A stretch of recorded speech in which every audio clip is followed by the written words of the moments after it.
One Percenter Podcast with Sam Bakhtiar, bringing you the 1% knowledge to help you reach your full potential. Learn what it takes to rise above the 99% and become a one percenter.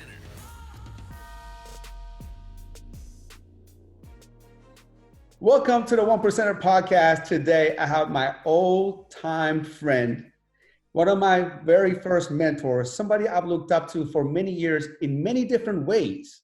You know, the one and only Ryan Lee, the Godfather of fitness marketing. What's up, Ryan? What's going on, Sam? It's been a very long time. We haven't spoken in years. You know, we've been connected through the internet, but I haven't seen you in person in probably 8 years, 9 years, something like that. And it's been really cool to watch your journey with your gyms and your podcast and everything you're doing. So it's very cool. Ryan, you had such a pivotal, role in my life. When I was just getting started, and you were the godfather of fitness marketing. You brought fitness marketing. You had the Ryan Lee boot camp when he had all the fitness pros that go in there. You taught them how to fitness market. You taught them how to market online. And I was just somebody sitting there and just like, wow, this guy just is so awesome. This guy knows his shit. And one of the things that I always admired about you is how your family always comes first, no matter what. Your kids, your family, you've always been a family man. You've always been, with your kids. And I was like, man, this guy got it all together. He has his money right. He has his business right. He's teaching everybody. He's making a difference. And he has his family. So I literally have pretty much emulated a whole life around you. So I want to tell you in person that I appreciate you being here. Thank you for being my friend. But let's get started right now about your entrepreneurial journey. How did you even get started in the fitness? How did you, started then teaching other trainers how to market? So, well, first, thank you for those kind words. And, I'm glad you picked that up because really I have always built my whole business and my life around my family. And that's just never changed. They've always been my true north and always kept me on the straight and narrow, even when I started to kind of veer a little bit during some of the darker days. But anyway, so I started in fitness. I started working out when I was maybe I don't know when you started, but when I was 12 years old, 13 years old in the basement, those sand weights. I used to go downstairs with my weights. I remember exactly. I had the same. Yeah. Those little kind of grayish brown sand weights. And I'd go in the basement with my dad, follow the Arnold Schwarzenegger Encyclopedia of Bodybuilding, curls, presses, that kind of stuff. And I was never the greatest athlete, but I was always really fast. So that became my thing. And I ran track in junior high and I set the county record in the 100. And then I became captain of my high school team. And then I ran all 4 years of college and was captain and had a school record there. And I loved training and lifting. And it just kind of carried over. So my first job, I was a recreational therapist in a children's hospital. I did sports therapy. I did adapted aquatics. I did fitness. They were all kids with different disabilities, spina bifida, cerebral palsy. I did that for 6 years, but on the side, I was training athletes. I was hustling. I'd wake up in the morning. I would train an older guy at his house. I'd work with the kids all day. And then I would do clinics for tennis players, hockey players, figure skaters. I didn't even know how to ice skate, but I could do off ice conditioning. And I started my first website in 1998. And it was only as a way to promote my part-time training company. That was it. And 98, if you remember, that was pretty early on. And it was a website and all I did was write articles about training. This was before YouTube, before you could do online videos. Everyone had dial up. You could barely even put pictures because they would take 10 minutes to download. It was crazy. I mean, I'd have one picture, but so I just wrote articles and I wrote about how to improve your 40 and vertical jump and stuff that I learned. And I started getting emails from people all over the world. I'm like, this is kind of cool. And I started diving into marketing. I'm like, how do I do this? And the first thing I learned, you got to build a list. Okay. And then I started doing online training and I started, I think it was $99 and athletes would submit, hey, I'm 17.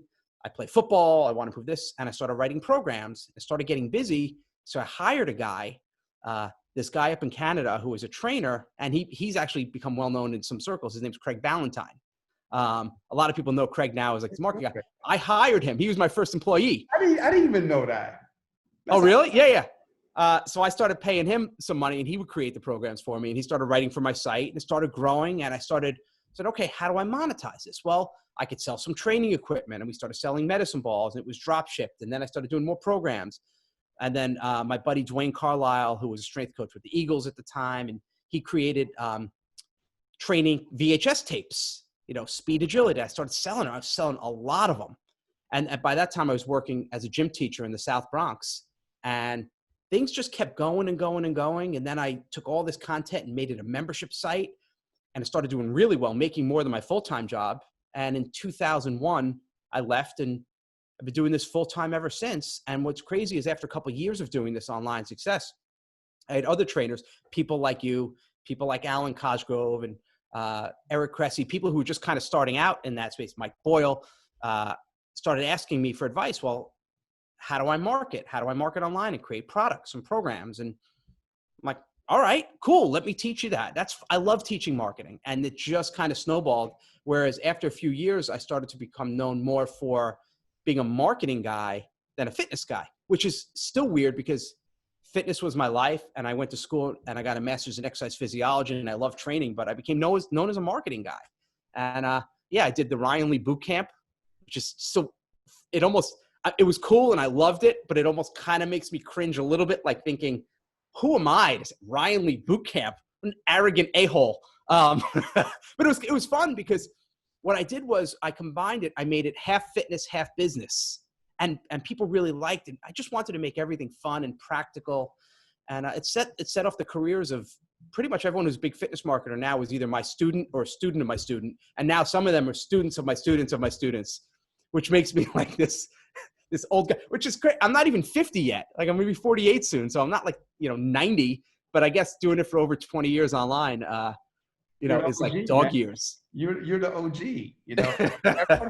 everybody knows that it's been in the business for a while, they say Ryan Lee is the godfather of fitness marketing. Yeah, the young guys have no idea who I am. And that's fine. Look, as long as I always am going to stay humble, stay grounded. Because look, it's cool. Like in the industry, people knew me at the time, but I wasn't famous. Like go to the local shopping mall. No one's at the mall, but let's say people are at the mall and ask 99 people out of it. No one knows who the hell I am. But I, as long as my wife thinks I'm being a good husband and my kids, think I'm doing a good job as a dad, everything else is gravy. Truly, it's true. You know what? We have the same mindset. I think we went through the same journey. Obviously, I was telling the same thing. You're not looking for fame. You're looking for peace of mind, and you're looking to develop your family. And you're at a different place in your life. I remember you put on a some kind of a mastermind. It was in Vegas. And I didn't know you very well. I didn't know you. I knew of you, but I didn't know you very well. This was many years ago. Yeah. I was walking with a group of trainers. And all of a sudden I hear something, that's Ryan Lee. That's Ryan Lee. That's Ryan Lee. This is in the Vegas casino, And I'm like, well, Ryan Lee? Oh, yeah. That's the fitness guy, the fitness marketer guy. I'm like, oh, okay. I was like, at that time, man, when you were developing that Ryan Lee Bootcamp fitness marketer, anybody who was into fitness and wanted to grow themselves, they knew who you were. Now you're kind of taking the back seat. You have you do bigger and better things behind the scenes. Now, after that, I know you've done so many different ventures, right? So many different businesses. Some of them, went and done great. Some of them failed. Let's talk about let's talk about some of those that did well, some of them that failed, and the lessons you learned in the process. Oh, absolutely. It's definitely been an up and down. And anyone who's a real entrepreneur, who's been in the trenches for a long time, will tell you the same thing. It is a roller coaster, like an absolute roller coaster. And there are days, and Sam, I'm sure you'll back me up on this. There are days you wake up and you're like, you explode out of bed. I am excited. I'm going to tackle the day. This is great. I have the greatest life in the world. An hour later, something happens, a vendor, whatever. And you're like, I think I'm going to kill myself. Like I'm about to kill myself right now. And I'm serious. And then 20 minutes later, like you get another call or something happens, you're like, I'm back, baby. And it's like, you gotta have that resilience. You really have to have that resilience. Now, sometimes, and I'll get to some specific examples, I think there's a danger in what some people teach, where they only talk about, you gotta push, you gotta grind, without talking about saying, you know what, push. Obviously, you're going to have to work hard, right? There's no do this for 20 minutes, press a button and make money. That's fantasy land. But if you're pushing and pushing and it's not working, you have to take a pause, take a time out, and reevaluate and say, is my idea good, right? Is my hook good? Is my marketing good? Is my message good? Is it hitting the right people? Because if you have a bad idea and the business model doesn't work and the math doesn't work, I don't care how hard you work, it's just not going to do. You could out Vaynerchuk. You could do 5,000 videos a day. It doesn't mean anything. So yes, you got to work hard, but you got to make sure you're doing the right things too. And that takes some trial and error and trying different things, not just saying, this is what I'm doing, too bad. Everyone who doesn't support me is a hater. That's not true. So with that being said, I've had some businesses do really, really well and some not do well. So we had one company that was a supplement company, because I had all these trainers. I had thousands and thousands of trainers following me. They all kept saying, what supplements should I sell? And there were affiliate programs. They paid like 1% commission, and it was BS, fat burning crap. I'm like, don't sell that. So I started a supplement company called ProGrade, and we were the back end for all of these big fitness marketers, people who like Vince DeMoney and Mike Geary and Craig Ballantyne and Joel Marion. Like we were their back end. So we sold supplements to a lot of people. We were doing 7 figures a month. It was a great business. It was great because we were 100% affiliate driven, meaning these hundreds or thousands of trainers would promote our company. They'd use the link. We would sell on the back end, and we'd give them a commission. We didn't have any upfront costs. I was a part of ProGrade. That was a genius idea. Oh, it was great. And when it worked, it was like crack, because we didn't have any marketing costs. However, one of our trainers left. He was our number 2 trainer, left and basically started a competing company, took all of our resources. The doctor we were using was like picking the brain of one of our nutritionists and kind of found everything out and took everything, and then out-marketed us. Like, he just kicked our butt because he said and did things we wouldn't do and say. For whatever, look, I'm not judging. We just didn't market that way, but he definitely out-marketed us and kicked our butt. We had just done a multi-million-dollar blanket order, which we had to fulfill. So we went from making millions, from 7 figures a month to it like off a cliff, because if everyone's promoting and all of a sudden they stop, like revenue dies, but we still have to hit those. We still have to pay back millions and millions of dollars. So we went from millions of dollars in revenue to almost millions of dollars of debt within a couple of months. I own a supplement company or two, and I know all about the blanket order. Yeah. Because you think things are never going to end, right? So a big lesson I learned from that is still I'm not going to say not to trust people, because I'm still trusting. Even my wife says, Ron, you're the most gullible person in the world, because I see the good in everyone. But don't tell every single person, every single reason. Like, it just, you have to keep some things like proprietary, but not even that. But the biggest lesson I learned from that was not to rely on just one traffic source. Yeah. If you're only relying on one traffic source and that traffic source goes away, you're dead. So we relied 100% on affiliates. Our site wasn't even set up to convert to cold traffic. So we died, we choked. So that was a big lesson we learned. So no matter what you do, I don't care if you're relying 100% on affiliates, 100% on Facebook ads, 100% on a specific funnel. Eventually it's going to not work or not work as well. So you have to find at least another way. I'm not saying you need to find 100 traffic sources, but at least one more. If you're doing well on Facebook, maybe it could work on Google or YouTube or native advertising or email drops or something, but you've got to diversify your traffic. So that was a biggie. Yeah. Wow. Yeah. And that's such a great lesson to be learned, man, because like you said, you can't just give everything, you gotta have some things proprietary. You gotta keep some things, I'm just like you, Ryan. I trust everybody, and then I get burned. I'm like, oh shit, Yeah. but that's not going to change me. I just got to become smarter of how I Right. deal with people and what I say and what I don't say. And Yeah. Yeah. I think you have to become a little bit more sophisticated in business. Right. I'm not saying don't be trusting, but what I'm saying is, so like when we started doing bars, it's funny. The first question people ask, oh, where you make your bars? I'm like, I'm not saying what we're making them, exactly. because all you're going to do is call and say, hey, I know you're making Ryan's, even though they're not allowed to say it. They'll be like, I want his bar, make it for me, just change one little thing. And like, all of a sudden we got a copycat. Not saying people can't reverse engineer stuff, but why give them the actual, Absolutely. yeah. Now I know you started, a company now, and I remember, and, I hear your bars are amazing, which by the way, I'm going to order some right now after we hang up. I really, Well, we shifted to Greensboro. We'll get to that in a minute. We'll talk Okay. about pivots. We'll talk about pivots. Okay. Yeah. So tell me what was next after the supplement company crashed? So, the supplement company went up, did really well. I was still doing some business stuff on the side. And then what happened was my health started to fall apart, because right around that time, this was 2010, right around that time, my wife and I had our fourth kid. A couple of months after he was born, my mom, who was only 63 at the time, was diagnosed with lung cancer and passed away, which was just absolutely crushing and devastating. I know how close you are to your parents. Oh my God. I mean, that's where I learned just all about families, just watching my parents. My parents had such a good marriage, and I hit the lottery with my family. So it was just crushing. Here I am, I have 4 kids, all of a sudden I get my butt kicked and go from millions of dollars to like millions of dollars in debt with the business.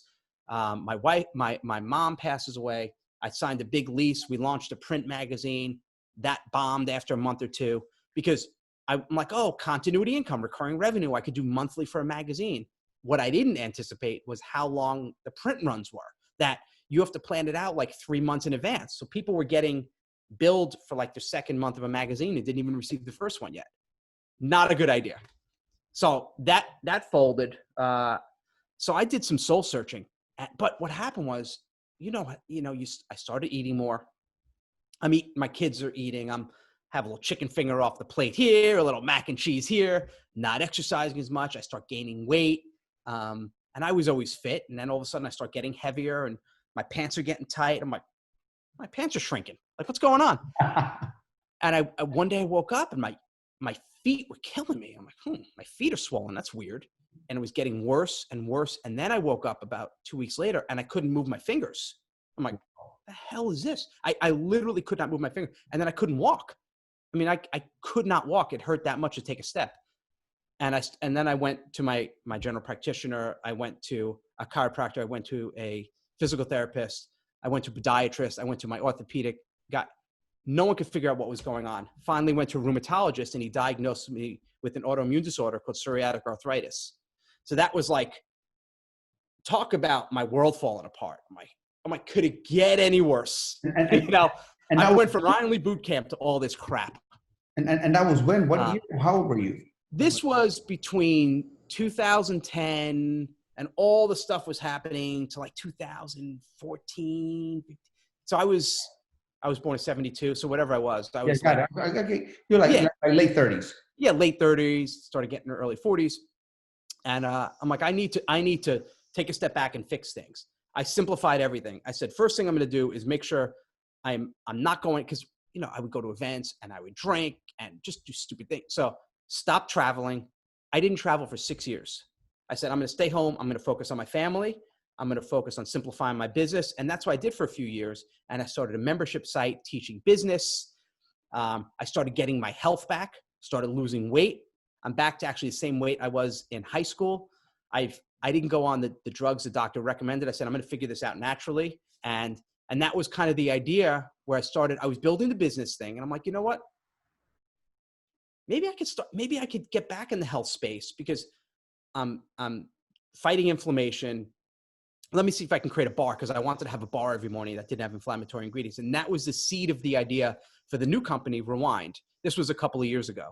This was about 3 years ago. And it took me about a year to kind of get it all ready and then launch. And that's what I've been doing the past few years. I am all in, focused on Rewind, back in the health space. So we started with bars, which was great. But, I mentioned before pivoting, and I know that's such an overused word now, but we were selling the bars and we were selling a lot of bars. The challenge was just the supply chain. The bars take months and months to make, a short shelf life, harder to, more expensive to ship, much, much lower margins, like all of these things factored in, and not as many repeat orders because it wasn't necessarily a habit for a lot of people.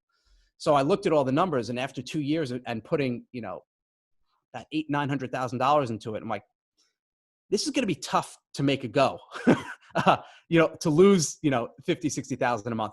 So we started selling greens, which is what I wanted to do originally, but I couldn't get greens that taste good. Finally, we nailed it. We got greens that taste the absolute best tasting greens on the planet. One has cherry, one tastes like grape, one tastes like pineapple, one tastes like peach. About 4 months ago, we made the complete pivot. We said, we're going to put bars on pause and we're focusing on the greens and our really good, healthy supplements. We have a couple supplements, but mostly greens, and it's just exploded. I haven't had greens that taste good. I got to try it out. Sam, I'm going to send you some. You're going to lose your mind. Like the cherry tastes like Hawaiian punch. People are like, there's no way this is good for you, but it is unbelievable. And that's why it's growing so fast, because people are getting it. They're loving it. They're rebuying, and they're telling everyone, because they're like, you got to check this out. And it's funny because after kind of being on the metaphorical, top of the mountain in our little niche space of fitness marketing for so many years, getting my ass kicked, like brutal, mentally, physically, spiritually, financially, you name it. I was like at the bottom. And I feel like I finally have this comeback where, I'm almost 48. My kids are getting older. My oldest is now a senior in high school, and the business is just rocking. And it's like, man, you just, never give up. Yeah. Like that's the thing, like never give up. And I really believe if you are trying to put out good stuff and treating people really well, and trying to serve others, and not just about the money, like really trying to create good stuff, good products, being smart with your marketing. I call it your heart and your smart. 50% is that heart, that love, the emotion, all the good stuff. But 50% has to be the smart, you have to combine it with good marketing. Yeah. You do that. And I think in the end, you win. I know that's a lot. You had one question, and I talked for like 20 minutes. No, these are probably the easiest interview you've ever done, because there's so much I want to share, because I'm so passionate about this stuff. This is amazing stuff. Please keep going. Now on this journey, so Ryan, you tasted success very early on. Mm-hmm. It was 1998. You were a teacher in South Bronx, and they started this website, started taking off. Next thing you know, you're Godfather of fitness marketing. You started the fitness marketing niche. All these big players that we know now, back then they were just getting started. That you mentored them, and all that kind of stuff. So you were at the pinnacle. Mm-hmm. But so when you're at the pinnacle, everybody's with you. Everybody loves you. Yeah. Everybody's like, oh my God, this is that. Then all of a sudden, when you get your ass kicked, all of a sudden people are like doubting you, and is this, is that, and does that happen to you? It's funny because the ones, like some of the people that I've helped from the very beginning, there's a handful that have been always so good and so loyal and always and still give me credit for helping them. Like Mike Youre, who does, 20 million a year. And every time he's interviewed, he says, the first person I learned from was Ryan Lee. Jeff Cavalier, who runs AthleanX, he's a #1 fitness YouTuber, has an 8-figure business. He always gives me credit. So there are people like that who I've always stayed in touch with and stayed friends with and have always supported me. And then there are some that kind of forget, and one guy wrote a business book, and he starts, and in the intro, he's like, meaning him, I created fitness marketing. I was the first to teach it. I did the first mastermind. And I'm like, and I actually emailed him. I said, because he sent me a copy of the book. I said, by the way, you were my student for 2 or 3 years. But anyway, he's like, I didn't mean it like that. Whatever. I don't care about the credit. Like that. You can't just say, Yeah, but Yeah, you see your friend, you know, you get to see, you see who your real friends are. I will tell you, here's what I struggled with for a while. I'm gonna be completely honest and transparent, as I always am, but even more so because I don't really reveal this stuff. When I was down, and seeing other people that I've taught, like, because I was always making more than them, you know, and all of a sudden they start catching up, and then when I'm down and like I'm going into debt and they're making they surpass me, which I was always happy for them. I was, but there was definitely a part when I was really in my dark days, like a little envious and jealous and like, I should be on top. Like, I created this, I should be the one on there. And it wasn't until recently when I finally like let all of that go. And I saw a copy of Success magazine, and on the cover, there was like 10 faces, the future of whatever. And it was out of the 10, I think there was like 4 or 5 that I've coached at some point. And here they are on the cover of Success. 4 years ago, 5 years ago, that would have probably sent me into a depression. Yeah. Like, it should be me. I'm funnier. I'm more engaging. I know more about marketing. I taught them. Whereas recently when I saw it, I'm like, zero, like jealousy, envy. It was more like, made you feel good. It made you feel good now. It made me feel good. Yeah. And I'm like, you know what? I'm on my own path.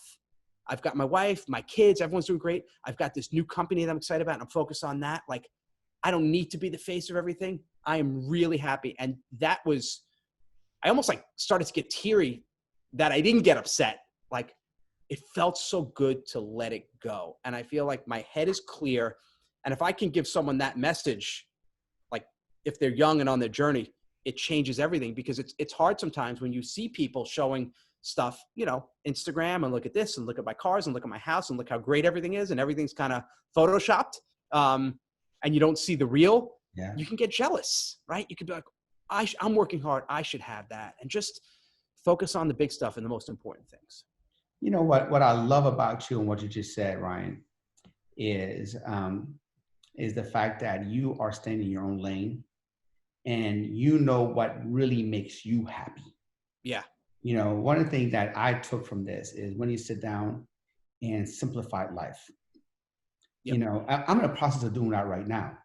You know, and the reason I'm doing that right now is like, look, you know, when I was coming up, you know, I was usually always, you know, I came to America, we were broke.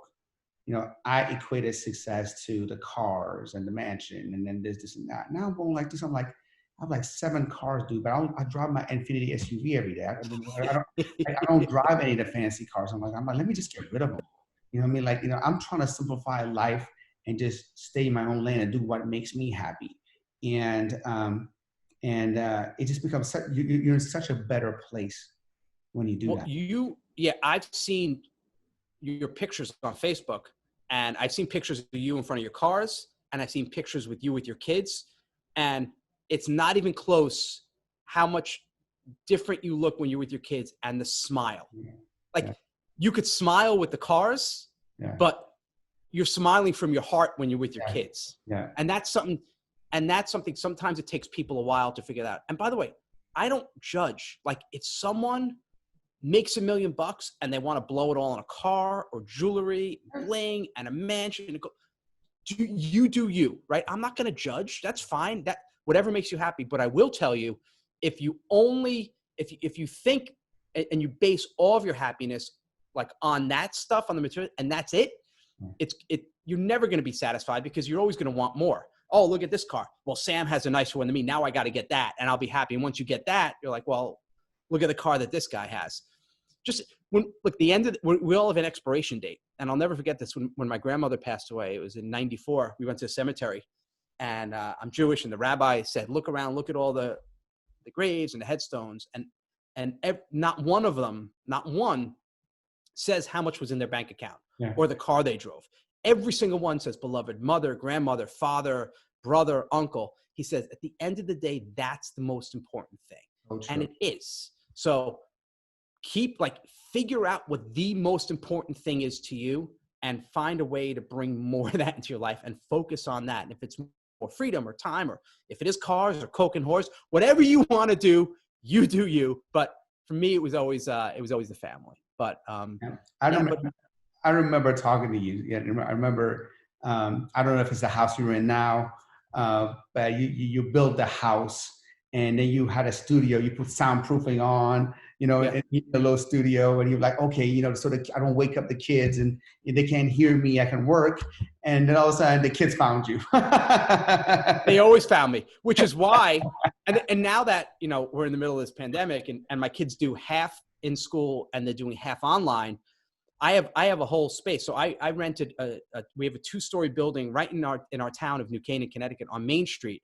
So we're right on Main Street, and this whole thing is my office. You can see I built this. Rewind has that kind of fun 80s retro theme. So I built my dream man cave. Like, this is my dream. Yeah. And upstairs we do all of the fulfillment. My kids use this on the weekends with their friends, and they hang out. And this was my dream. So I can actually come here and do work and do interviews like this, and build and create and get in that creative space. So this is what makes me happy. Some people, like, you've got that awesome library behind you. It's a lot of books. Some people want to work from a beach or a coffee shop, whatever makes you happy. But I will say your work environment does matter. You've got to find a place where you work from that makes you feel good and makes you happy. Your work environment trumps mine. That's what I want. I mean, well, let's be fair. Mine trumps everyone. I mean, there's no one's going to have a better work. That's the only arrogant thing I'm going to say. I'm looking at it, I'm like, dude, why did I have that? Brian, yeah. I just want to show you, like, even here, I've got some 80, I got some, I got Def Leppard playing. I got all my records and cassette tapes and all the stuff. Oh my God. It's so sweet, bro. I play records all day. Yeah. A whole new level. Ryan, I want to talk about, you keep referencing your dark days, and I know a lot of people right now during the pandemic, and every time something, tragic happens in the world, whether it's a recession, pandemic and all that kind of stuff, some people are going through, some dark times right now. Right. Can you talk about, what are some of the things that you've done to, some of the steps, some advice for people who are going through some dark times right now that they can get themselves out of? Because if you're not careful, that can spiral, right? They can, the next thing you know, you're just in that hole. You can never get back. You know what I mean? Yeah. What do you get yourself out of it? Well, first thing you have to do is, as best you can, reduce the negativity from your life, the negative news, the negative media, the negative people, the stuff that doesn't make you feel good, right? Like, reduce and eliminate as much of that as possible. So for example, when I was going through like that dark stuff, and every time I'd see someone, it would kind of annoy me with someone would almost rub their success in my face. So I just stopped following them. Yeah. Right. Immediately gone. Cause I would see their thing come up and it annoyed me. And it almost feel like every time they kind of jab me. So I just started, I still stay friends with them, but I just unfollowed them. Yeah. Just a little thing like that is like, you could start to breathe. Another thing is unsubscribing from emails that don't provide value. Because what happens is, especially we're talking more like business stuff. It's not a lack of ideas. We have ideas. And what happens, you're getting 20, 30, 50, 100 emails a day. It's overwhelming and you get distracted and you get unfocused. And when you're unfocused, it just worsens that feeling of gloom and doom. Yeah. We said before the word of simple or simplicity. That was really the key, because I felt so overwhelmed and so dark, and we feel like there's so much coming at us. Just like, okay, what am I going to eliminate?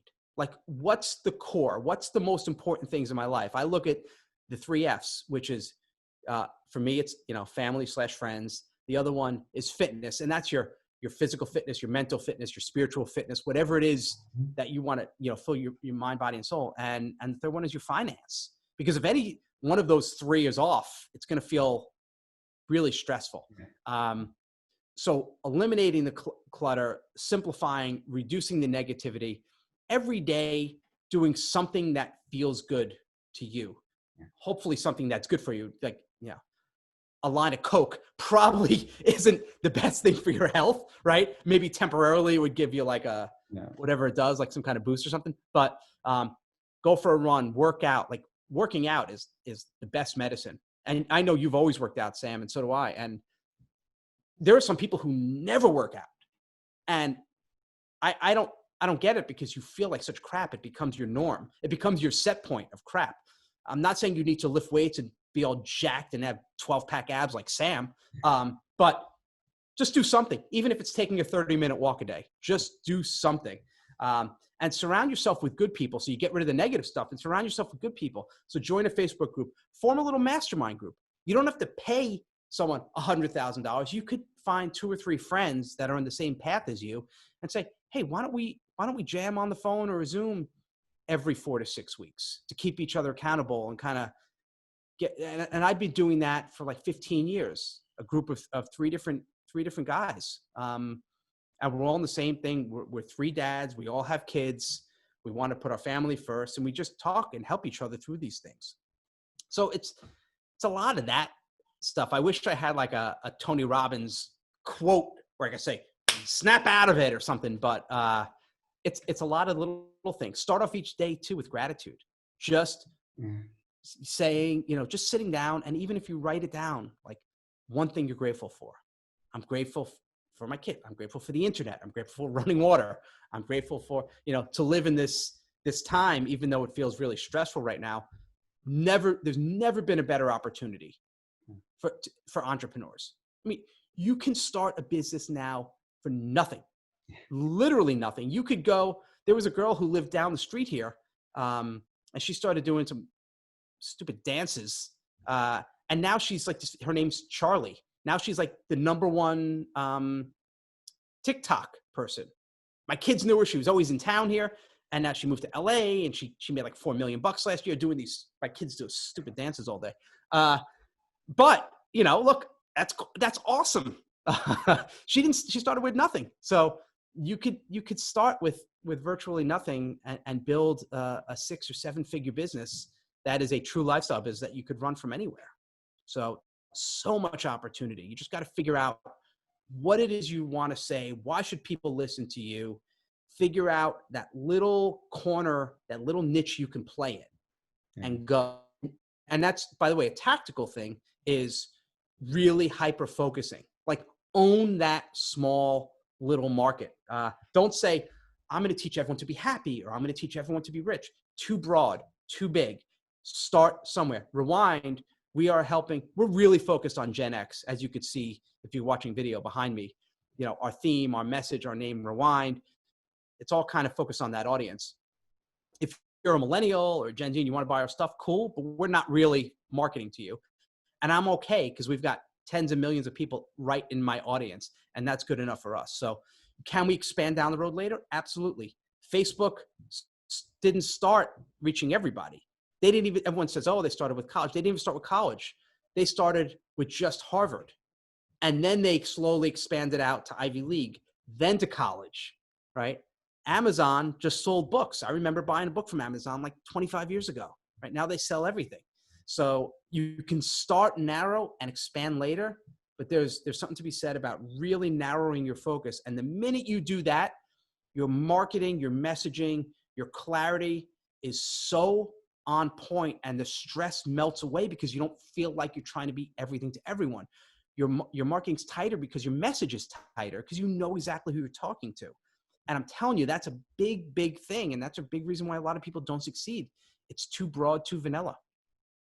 Now, Ryan, I know you're hyper focused on Rewind. Do you still, coach people or hold masterminds or anything like that? Or, or that's something that you just don't want to get into anymore, and it's not, doesn't fit your lifestyle. Because I know for a fact that there's things you can do to make so much more money if you wanted to. But what I love about you is that you now hyper focus on what really matters in your life. And what you really want to do. Ever since I've known you, you always had a perfect day routine, Yep. And I remember one of your routines was you used to go to a local Starbucks or coffee shop in your town. I don't know if you still do that, but I still do that. I still like working. I have my, the big thing for me with business is you got to figure out the biggest driver of your business. So for me, it's doing our daily email in the morning. So that's the first thing I do. And I just found that I like working from a coffee shop in the morning and doing my writing there, because I could focus. I'm not messing around on other sites. So I still do that. I've been doing it for over a decade. So I go to a coffee shop, I put my headset on, just being out around other human beings makes me feel good. And then I do my writing for a couple hours. So yeah, I still do that. Ryan, the funny note about that is, I think we know the guy, but there's one of my friends, and he was a student of mine that lived in the same town as you, and he ran into you one day, and he wanted to pick your brain, and you were nice to him, but he goes, "Well, I'm going to try to go to him every day at that time. I'm going to pick his brain." I'm like, "Do not do that." I was like, I told him, like, "Do not. The man is there for a reason. Don't go out there and try to get free information off of him." Yeah. Well, and it's funny because I stopped telling people where I'm working from, because it didn't happen. I'm not going to lie and say, "Oh, it happened every day." It didn't. And it didn't even happen once a week, but it was probably like at the peak, it was probably like every 2 weeks, someone would come up and be like, "Oh, whew, I'm glad you're here. I was hoping you'd be at this one." And because you know what? They know I'm nice and I'm never going to turn someone away. So I'm like, "Have a seat. How can I help you?" I respect the hustle, but yeah, I was hoping people wouldn't take advantage. And I truly, truly loved helping people. I do. It's still a little bit of an internal struggle because I still love talking about business. When we said, okay, I can come on here, and I was excited because I really love talking about business. And I even I'm working on like 3 different books at once because I haven't written a book in a long time, and I might write a business book again. I have one client I coach, and I haven't coached in a long time. And he emailed me about a month ago, and I used to work with him years ago. He's such a good guy, and he's such a pleasure to work with because whatever I say, he does. And he's going to build the 7-figure business within like 3 months. And I know it. So we chat once a week. So he's the only client I have right now.